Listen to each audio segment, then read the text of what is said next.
Bon, bah, bonsoir à tous d'être venus. Je vais commencer par rassurer Madame Compagnon parce qu'on gagne à peu près entre 10 et 30 000 neurones par an. Pas toujours à la bonne place, mais enfin on arrive à se régénérer. Donc je vais vous parler un peu de toutes les façons du cerveau. Donc c'est même l'objet de cette réunion ce soir. Si sur la première slide je vous ai marqué aider son enfant à travailler sans stress, c'est parce que je voulais faire quelques mises au point d'abord sur ce sujet-là. L'origine du mot travailler, ça veut dire torture. Donc en fait, j'ai fait une super belle antithèse dans ma phrase là, parce que c'est très difficile d'aller se faire torturer sans stress. Donc voilà. Et en fait, c'est ce qu'on demande à nos enfants quand on dit va travailler. Donc je vais aussi spécifier un peu quelques notions avec vous pour que derrière le mot concentration, attention, réfléchi, vous puissiez savoir ce que vous attendez de ces enfants-là. Et ça va être encore mieux parce que vous allez devenir des élèves. Parce que je trouve que j'ai pas envie de faire une partie trop théorique, donc je vais vous demander d'interagir. On va jouer au jeu, comme vous êtes très très nombreux, je ne pourrai pas descendre dans la salle vous interroger en vous mettant le micro sous le nez. Par contre, on lèvera la main pour que vous vous rendiez compte que votre voisin ne fait pas pareil que vous. Alors, si j'ai marqué apprends comme tu es, c'est parce que il est vraiment important de respecter les façons de faire de chacun. Enfin, en tout cas, c'est comme ça que je conçois l'enseignement, la pédagogie et l'accompagnement avec des jeunes. Alors, mon métier, c'est celui d'orthopédagogue. Le pédagogue, c'est un esclave qui avait comme fonction dans l'Antiquité d'accompagner en fait l'enfant de la maison de ses parents au maître. Et si vous êtes là ce soir, je pense que vous allez pouvoir vous-même devenir des accompagnateurs de votre enfant. En général, quand les parents me téléphonent pour une demande de rendez-vous, je leur pose toujours la question pourquoi me sollicitez-vous? Et les attentes des parents tournent toujours autour de la mémoire. Soit il n'a pas de mémoire, soit il n'arrive pas à apprendre par cœur. Je peux aussi avoir des problèmes au niveau de la compréhension, soit il ne comprend pas, soit il ne comprend pas les consignes. Je peux avoir également des parents qui me disent ils travaillent trop. Ça arrive. Donc là, il faut vraiment calmer le jeu avec les enfants, les jeunes. J'en ai d'autres qui me disent ils ne travaillent pas assez, donc ça, c'est assez fréquent. D'autres me disent l'orthographe, il est nul. Alors, j'espère que... Enfin, j'ai fait corriger mon slide, j'espère qu'il n'y a pas trop de fautes. Vous allez voir que l'orthographe, c'est quelque chose de très particulier. Et j'essaierai à la fin de répondre à toutes ces questions si ma présentation ne suffit pas. Moi, donc, c'est vrai que Véronique Siadou a dit que j'avais un parcours assez complet, assez riche. Je vais quand même le résumer. À la base, je suis enseignante d'histoire et géographie. Il y a longtemps, j'enseigne plus du tout. J'ai repris des études en sciences de l'éducation. Donc aujourd'hui, je fais des recherches en sciences de l'éducation sur l'intelligence, le potentiel et les pédagogies adaptées pour développer un potentiel. Et en fait, j'ai accroché il y a dans les années 2000-2002 avec la gestion mentale. J'ai découvert cette pédagogie.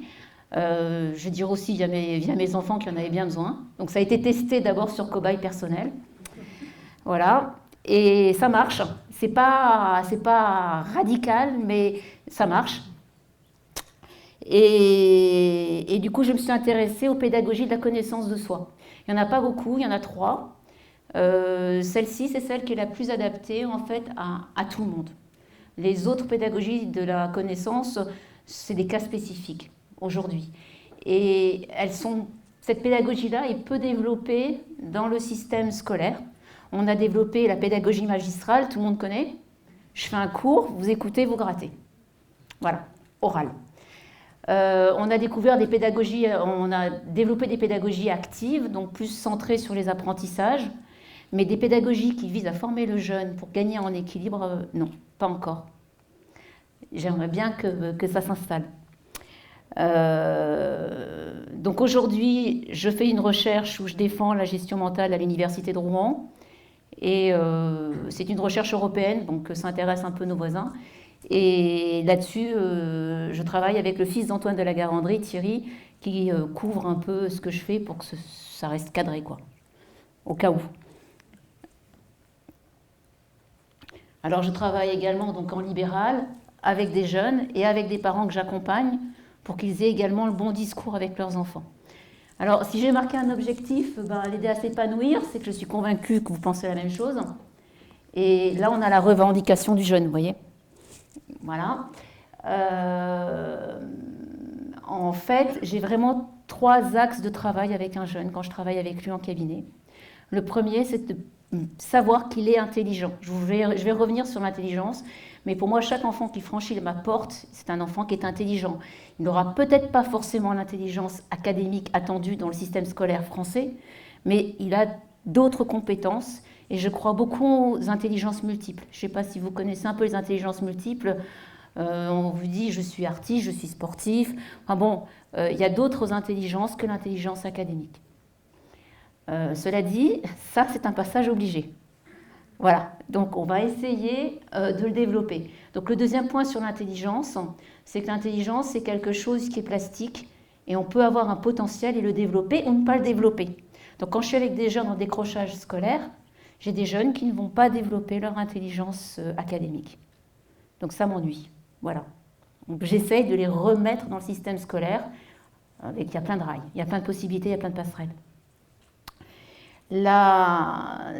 Cette compréhension de l'intelligence comme étant plastique, c'est vraiment de croire qu'on peut toujours éduquer un enfant.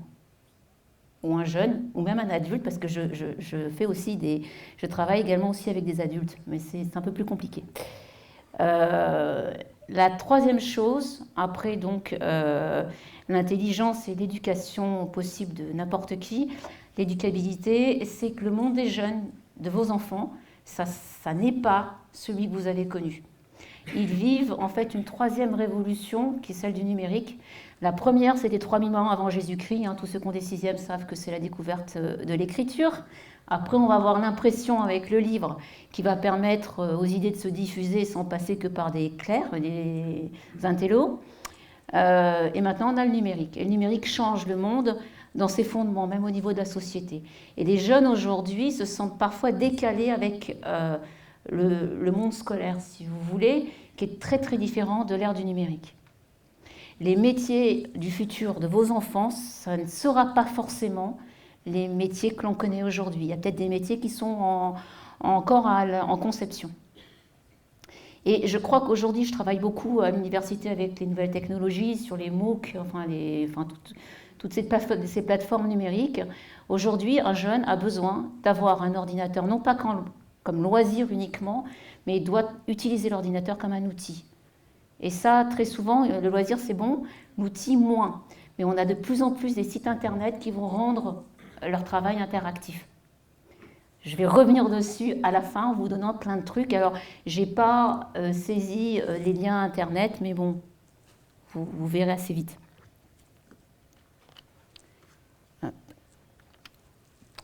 Alors, rapidement, le sommaire. Dans le fonctionnement intellectuel, je vais vous clarifier quelques notions sur l'intelligence. C'est pas ce que vous avez que là-haut, c'est pas que les raisonnements, c'est pas que le néocortex, c'est un ensemble en fait au niveau cérébral. Le but, donc, la connaissance de soi, c'est que l'on va travailler sur la formation du jeune et la vôtre, puisque je vous ai dit que vous serez les élèves. Et la gestion mentale et la motivation, je vais revenir sur la motivation, parce que la motivation, c'est ce qui permet à un jeune de faire ses choix. Alors, mon pointeur. En fait, le cerveau, c'est un tout. En général, on le montre dans cet ensemble-là. On a tendance à croire que l'intelligence, c'est que ce niveau-ci. En fait, on va avoir une partie qui est la partie reptilienne. C'est une partie où l'intelligence, c'est de l'instinct. Après, on va avoir une partie qui est limbique. C'est ici qu'il y aura les émotions. Et après, il y aura la partie néocortex, où là, on met en place, en fait, des raisonnements. Alors, pour que tout fonctionne bien, il faut que, ici, l'agir soit équilibré. Après, les émotions, mon pointeur ne va pas pouvoir marcher aujourd'hui. Bon, la partie verte, c'est les émotions soit aussi équilibré. Et après, vous allez voir qu'on a des processus spécifiques dans la partie mauve, le néocortex. Alors ça, c'est un peu en résumé l'intelligence en tant que tout. Vous allez pouvoir observer votre propre colère et celle de vos enfants. Dans l'agir, c'est la première étape. Quand je vous envoie une information dessus, soit ça bloque à ce niveau-là, au niveau de la colère, soit ça passe. Alors j'utilise des animaux totémiques pour ça. Il y a 3 types de colère. En général, je dis à un jeune, observez vos parents quand ils conduisent. Parce que quand on est en situation de danger, le tempérament revient radical. C'est important parce que le jeune peut comprendre que vous soyez en colère, impatient après une journée de travail. Mais lui aussi, il va avoir sa colère. En général, la colère, on apprend à la gérer au primaire. À l'adolescence, c'est les parents qui la subissent chez un jeune. Puis après, c'est au volant de la voiture, ça va ressortir. Alors, il y a 3 types de colère. La première, c'est tout ce qui est introversion. Celui qui a une colère de ce type-là, je dis à un jeune, ça s'appelle un loup. C'est la colère millefeuille à l'intérieur. Ce sont des jeunes qui se chargent en colère pendant 1 mois, 2 mois. Et puis au bout de 2 mois, ça explose version volcan. C'est une véritable explosion, vous ne comprenez pas. Ça va exploser sur un prétexte. Mais si vous interrogez votre enfant, vous allez vous rendre compte que la colère, elle est bien antérieure à ça. Il y a la pression scolaire, il y a la pression des parents. Si c'est un ado, il s'est fait plaquer par sa copine. Enfin, c'est un tout et c'est disproportionné. Très souvent, j'ai des parents qui arrivent en disant « Ouh là là, il ne va pas bien du tout ». Et donc, je vois arriver le jeune, je dis bon, on avait un peu travaillé là-dessus. Et je dis, qu'est-ce qu'il y avait avant? Et là, j'ai le droit, pof, pof, pof, il me fait sa liste. Puis ça va beaucoup mieux ensuite. Et donc, je vous le dis, alors au volant de sa voiture, le loup, il est super prudent. C'est-à-dire que si moi, je vous fais un refus de priorité, vous pilez net et vous passez en sous-vitesse. En gros, ça donne ça. Les gens qui sont en colère, le maximum de la colère, très souvent, quand ils ne la montrent pas, ça donne oui. Alors, c'est vrai qu'au 4e oui, vous avez un enfant ado devant vous que vous êtes en train de sermonner, qui est prostré comme ça et qui continue à vous dire oui. L'autre type de colère, à l'opposé, c'est le lion. Alors le lion, il est adorable, il explose systématiquement. Donc c'est quelqu'un qui rugit en permanence. Donc vous imaginez la conduite pilote quand vous êtes en voiture. Hein, voilà, queue de poisson, enfin voilà. Et le lion, si vous avez un enfant ado, alors si vous êtes en primaire, le lion, il répond à l'enseignant et il frappe dans la cour. Donc ça, vous êtes au courant. Oui, j'ai oublié, le loup, il somatise. Donc lui, il a plutôt des douleurs de ventre, des douleurs de tête, des douleurs de dos. C'est un signe que ça ne va pas. Le lion, il apprend à gérer sa colère, en général à l'adolescence, quand il se fait plaquer. Et en général, quand il est extrêmement en colère, il vous répond immédiatement et il tient sa position. Donc si vous êtes en train de sermonner votre enfant et qu'il trouve que c'est injuste, il va vous réagir et vous rentrez dedans direct. Enfin, il va réagir immédiatement. C'est pas grave, il a déchargé, après il est adorable. Mais c'est pareil avec votre conjoint s'il est lion. Il s'excuse après. Voilà. Le dernier, le type de colère, ça va être la souris. C'est plus compliqué la souris parce que c'est un jeune qui n'a qu'une envie, c'est quand vous le bloquez à table parce qu'il n'a pas le droit de se lever. Et il est monté sur ressort, donc s'il pouvait partir dans sa chambre, il partirait dans sa chambre. D'accord ? S'il part dans sa chambre quand même et que vous le poursuivez, il va partir encore plus loin, parce que c'est une souris, elle fuit dans son trou. Il faut le laisser, et quand il est calmé, il revient, et surtout, vous ne lui en reparlez pas. Si vous lui en reparlez, c'est de nouveau votre faute. Parce qu'une souris, quand elle est en colère, c'est toujours la faute de l'autre. Il y aura toujours une bonne raison. Si vous l'empêchez de partir, ça va être la faute des copains, la faute de l'enseignant, et puis finalement, c'est votre faute à vous parce que vous n'y comprenez rien. Je vous conseille avec ce jeune adolescent de le laisser partir très très vite dès qu'il aura terminé ses études scolaires. Comme ça, il vous demandera de l'aide et puis ça sera la faute de tout le monde sauf la vôtre. Voilà. Alors je vais vous dire, j'ai 4 enfants, j'ai de tout. Pour les émotions et pour la partie mentale, on va y revenir parce que ça va être l'objet du reste de la conférence. C'est vrai que la colère, je voulais un peu vous en parler parce que le fait de la comprendre, ça permet de mieux gérer ses enfants. Et de relativiser les choses et de maintenir un dialogue parent-enfant parce que je pense que c'est essentiel. Alors, la pédagogie de la connaissance de soi que donc je développe, c'est la gestion mentale. Alors j'ai l'impression que vous avez tous un peu formé en gestion mentale. Je reviens juste rapidement dessus. C'est une pédagogie qui a été réfléchie par Antoine de la Garandrie dans les années 80. Antoine de la Garandrie, il est mort en 2010. C'est un professeur de philosophie, mais il a eu un parcours un peu particulier. Il a commencé à enseigner en fait à Blanche de Castille. Et puis après, il est parti enseigner à Ginette en classe préparatoire de philosophie. Et il s'est rendu compte en interrogeant ses élèves, parce qu'il était toujours extrêmement curieux, il a interrogé en fait les craques. Et il s'est rendu compte que les craques, avec des super résultats, ils n'avaient pas les mêmes procédures. Et donc, il a commencé à cogiter là-dessus pendant un certain nombre d'années parce qu'il a publié ses premiers livres et donc ses premières théories, ça s'appelle Profil pédagogique le premier, à 60 ans. Après, il a publié une vingtaine de livres, de plus en plus compliqués, de plus en plus structurés, voilà, que vous pouvez lire si vous voulez. Moi, je le trouve passionnant, mais à la fin, c'est parfois un peu lourd à lire. Et en fait, sa véritable pensée a été aboutie l'année de sa mort, si on peut dire. C'est un homme qui a connu l'échec scolaire, le décrochage scolaire. Il a été atteint de surdité à partir de l'âge de 14 ans, elle est devenue envahissante. Et en fait, Antoine de la Garandrie, on va en reparler, c'est quelqu'un qui a une perception auditive et qui était en plus auditif dans sa tête. Donc, si la perception auditive, il ne pouvait rien entendre, il ne comprenait plus rien. Donc, ses notes ont chuté, il s'est remis énormément en question. Lorsqu'il a voulu passer son agrégation, il a échoué à la visite médicale préalable, puisqu'on n'imaginait pas qu'un enseignant puisse enseigner en étant sourd, puisqu'à l'époque, il n'y avait pas des appareils ni des opérations. Et donc, il n'a rien dit, il s'est inscrit dans le privé, donc là, il n'a rien dit. Hein. Et donc, il est devenu enseignant dans le privé. Par la suite, il a passé un doctorat qu'il a orienté sur la partie psychologique et les processus mentaux. Et après, du coup, il a développé cette pédagogie. Alors, je vous avais dit que vous alliez devenir une classe active. Alors, on va commencer. Hein. C'est une petite mise en bouche. Je vais vous demander de faire revenir, de vous souvenir du logo Carrefour. Alors, vous allez vous observer, hein, faire. Ça va? Tout le monde pense à Carrefour?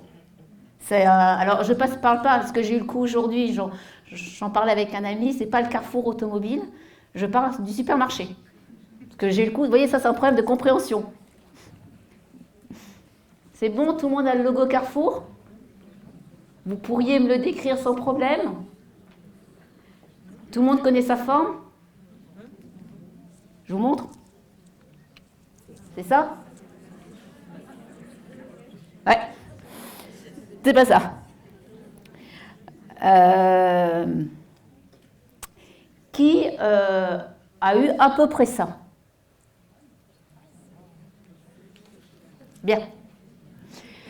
Quand vous avez eu ça, est-ce qu'il était dans votre tête sous forme de voix ou est-ce que vous étiez avec une image? Toute image. Personne n'a une voix? Ah, voilà. Ça va être un cas d'école, là. Alors, en fait, est-ce que vous aviez compris ce logo? Est-ce que tout le monde a vu qu'il était bleu, blanc, rouge, couleur du drapeau français? Est-ce que vous avez repéré le C au milieu? Le logo, il a la forme d'un œil et en fait, le pourtour de l'œil a été gommé. On retrouve en fait le C ici. Le bleu indique en fait la direction. Vous verrez que on ne voit pas, quand vous êtes sur la route, il y a toujours une direction, la route vers le magasin. C'est mieux? Je l'enlève. Faites-le revenir. C'est nickel, parfait. Voilà, là vous êtes attentif. C'est ça l'attention.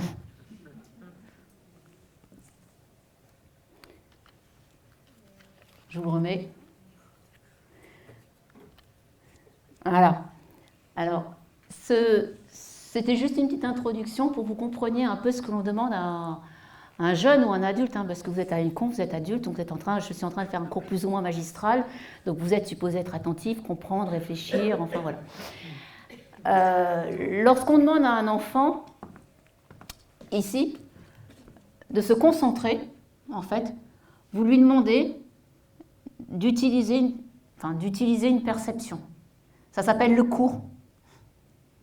Puis après, ça rentre dans la tête, ça mouline, voilà. Puis à la sortie, il y a une production, ça s'appelle le devoir. Mais entre le cours et le devoir, il se passe plein de choses.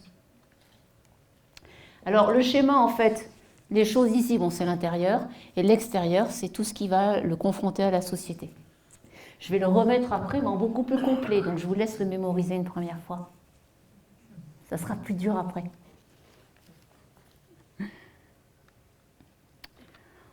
En fait, donc, il y a 5 étapes. Et là, je vais vous donner des trucs un peu pour que vous compreniez les types de perception de votre enfant. On parle beaucoup de pédagogie différenciée. Dans la pédagogie différenciée, c'est aussi enseigner en utilisant plusieurs supports. Donc, vous regardez, je parle avec mes mains. Voilà. J'essaye de me déplacer. C'est pas évident avec la caméra, le micro, enfin voilà, le clavier. Et donc, je vous donne déjà 2 perceptions, plus le PowerPoint, qui est une 3e perception. Ma voix, elle est auditive, mes mouvements, c'est du mouvement. Et le PowerPoint, ça va être du visuel. Vous avez vous-même une dominante. Il y a celui qui est en train de recopier mon PowerPoint, là, qui m'écoute à moitié. Donc ça s'appelle soit une perception auditive, parce qu'il est cool comme ça, visuelle, excusez-moi, soit du mouvement. Donc c'est-à-dire que si vous écrivez tout sans jamais relire vos notes, vous avez une perception dominante mouvement. Ça donne des enfants hyperactifs quand ils ne gèrent pas. C'est celui qui, lorsque vous le faites travailler, commence à tout tripoter. Vous voyez? Alors ça, c'est surtout le primaire, parce qu'après, on se calme. C'est ce que j'appelle pampambuni dans mon bureau ou en classe, c'est celui qui fait ça. Là, je regarde vos pieds, là, voilà. Ce sont des jeunes qui apprennent par le mouvement. Si vous les empêchez de bouger, bah, il n'y a rien qui se passe. Il n'y a rien qui rentre. Donc, si vous avez des petits qui bougent comme ça, je vous conseille les géomags à manipuler. Le cube Rubik's Cube, ça marche pas mal aussi. Je dis à mes jeunes ados qui sont en train de faire clic-clac, non ça énerve le prof, parce que si tu en as 36 qui font clic-clac, ça fait des tambours du Bronx, c'est pas possible. Donc trouve-toi un mouvement qui soit gérable. Donc ça peut être, en général ils font tourner leur stylo comme ça. Alors j'avais un papa, je faisais un compte-rendu sur son enfant, il faisait tourner ses lunettes. Donc voilà. Ces enfants-là, comme on leur interdit le mouvement, peuvent être une gêne pour vous quand vous les faites travailler, parce que plus vous les empêchez de bouger, plus ils vont résister, se jeter par terre. Enfin, bon, ça dépend de l'âge. Hein. Vous pouvez les repérer également, alors je ne vous parle pas de vous, mais vous pouvez vous observer. Hein. Dans la maison, ils laissent toujours les affaires au même endroit, et vous les suivez à la trace. Si vous enlevez les affaires, c'est pareil pour les adultes. Hein. Vous avez dans ceux-là, ils ont des coins spéciaux, ils posent toujours dans le chemin pour tout récupérer avant de partir, sinon ils oublient. Ce sont des jeunes qui sont dans le mouvement, il faut les laisser bouger. Je peux parler d'un jeu vidéo avec un jeune, on va parler d'une map, il est en train de bouger comme ça et de vibrer. Ok, c'est super, je joue à leur jeu vidéo, je fais les gameplays histoire de suivre un peu ce qu'ils me racontent. Et quand je lui demande de me redire la même chose sans bouger, il n'y a rien qui sort. C'est impressionnant. Ou si je lui demande son code PIN, vous savez le truc du portable, j'ai droit à ça. Super. Ce sont des jeunes qui enregistrent du mouvement, ce sont des jeunes qui sont sur du ressenti. Souvent, quand ils font des cauchemars, ils ont des émotions qui sont envahissantes, très fortes. Le cauchemar, c'est des émotions. Ce n'est pas des images qui vont rester ou du son. Ça va pour la perception mouvement. Vous pouvez faire vos enfants et vous faire vous-même. Alors pour les pères, c'est très drôle parce que les pères qui sont dans le mouvement, ils sont obligés de faire des exercices physiques parce que sinon, ils ne s'en sortent pas. Un jeune qui est dans le mouvement, en général, le week-end, c'est VTT, footing, enfin, ils en font toute la journée. Avec un jeune ado ou un jeune dans le mouvement, il faut le laisser se défouler physiquement pour travailler ensuite. Il n'en peut plus d'être resté assis 6 heures sur une chaise.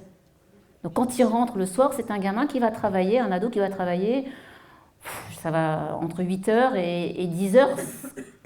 C'est une négociation avec eux, leur dire « Ok, j'ai compris, il faut que tu bouges, tu vas aller faire ta capoeira, ton judo », parce qu'en général, ils se mettent dans des sports qui sont assez rythmés. Voilà. C'est que la perception mouvement. Bon, la perception visuelle, vous avez Antoine de la Garandrie, si vous l'écoutiez à ses conférences, il ne bougeait pas, il faisait que parler avec une voix assez monocorde. Quand on est un visuel et qu'on a une perception dominante visuelle, on va chercher les images. Donc là, il y a le PowerPoint. Quand vous avez vos enfants, conseillez-leur de regarder dans leurs livres, il y a des super images.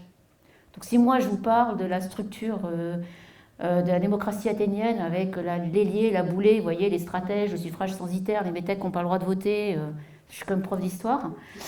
Le jeune qui est comme ça, sans support visuel, il est perdu. Bon, dans le bouquin, il y a le schéma. Donc, qu'ils aillent prendre leur livre. Il faut leur dire, prenez le livre si tu n'as pas ta perception. Souvent, ces enfants-là, quand ils en ont assez d'entendre et qu'ils veulent quand même se concentrer sur la voix, ils regardent par la fenêtre. La fenêtre, ça les relaxe. Alors, il ne faut pas qu'ils tournent le dos comme ça, par la fenêtre, parce que ça fait genre, je m'ennuie. Donc, il faut se décaler légèrement, mais le fait de regarder par la fenêtre leur permet en fait de se concentrer sur la parole du prof. Vous allez voir pourquoi ensuite. Bon, celui qui est auditif, évidemment, il enregistre mes paroles. Faut voir s'il n'y en a pas dans la salle. Il y a également une autre perception qui est un peu plus sophistiquée, c'est la verbale. C'est-à-dire que ce sont des jeunes qui répètent ce que vous dites, en permanence. Si je lui montre le PowerPoint, il va répéter ce qui est marqué sur le PowerPoint, il s'approprie une verbalisation. Si je parle, il répète ce que je dis. Alors je le laisse répéter. Puis après, c'est bon, ça rentre. Donc, c'est important de percevoir parce que le jeune doit apprendre à mettre en place ses propres stratégies. Quand je dis percevoir, vous dites concentrer. Concentre-toi. Crée ta perception. Alors, évoquer, c'est un peu compliqué, c'est produire mentalement un souvenir. Ça, c'est un terme qui est cher à Antoine de la Garandrie. C'est quand vous pensez, que vous réfléchissez. Je vais vous le faire parce que c'est assez sympa. C'est-à-dire qu'il n'y a plus l'objet qui est devant vous et que vous pensez. Et votre cerveau, il fabrique des trucs là-haut. Donc, je vais vous le faire. Ce serait trop dommage. Voilà. Apprendre, vous vous souvenez quand j'avais fait le chapeau, ça s'appelle le chapeau, il y a une première étape dans un itinéraire mental qui était à ce niveau là-bas. Je vous le remettrai ensuite. Qu'est-ce que vous entendez quand vous dites à votre enfant « apprends ta leçon ». Il va dire « oui, d'accord, mais c'est quoi apprendre ?» En fait, apprendre, c'est être attentif, c'est le coup de Carrefour. C'est mémoriser et c'est comprendre. On a tous un cheminement un peu spécifique, alors je vais vous renvoyer dans vos études, parce qu'il y a des jeunes qui vont préférer la mémoire, sans comprendre vraiment ce que c'est. Alors ceux-là, ils m'apprennent par cœur leur cours.